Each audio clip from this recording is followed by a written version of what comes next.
Ces constructions sont à peu près tout ce qui reste en Californie de l'époque de la ruée vers l'or. Mais 150 ans plus tard, le territoire de Mother Lode est à nouveau saisi par la fièvre de l'or. La flambée du cours du précieux métal et le marché du travail plutôt incertain ont encouragé un millier de personnes à fouler à nouveau ces collines, dans l'espoir que leur coup de pioche sera chanceux. Rob est l'un d'eux. Armé d'un Colt 45 contre les ours et les mauvais intrus, il a investi $1 millier dans son équipement pour extraire le précieux métal ou pour aspirer la roche sous l'eau. Avec un long tuyau doté d'un filtre, il peut ainsi récupérer de fines particules d'or qui gisent dans le lit de la rivière. Avec un long tuyau doté d'un filtre, j'arrive à récupérer de fines particules d'or qui se trouvent dans le lit de la rivière. Beaucoup de personnes me demandent s'ils peuvent faire ce boulot. Bon, un écureuil aveugle peut par chance trouver une pépite, mais je leur conseille de ne pas tout quitter sans avoir vraiment étudié la faisabilité d'une telle reconversion.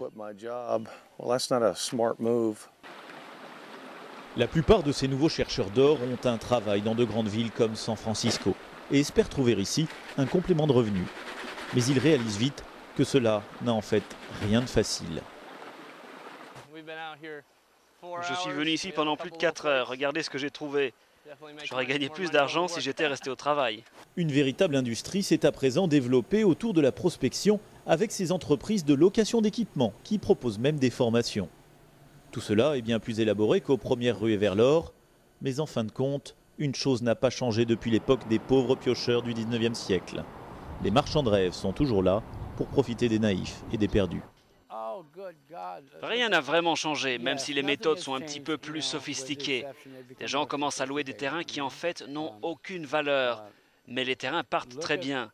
Quand des acheteurs potentiels voient une pancarte avec « mine d'or », ils se disent « Oh mon Dieu, il doit y avoir plein d'or ». Donc les terrains se vendent 5, 10, voire 15 000 $.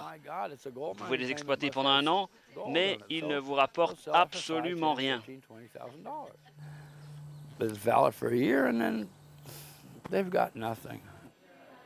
Pour les chanceux, c'est effectivement l'essentiel.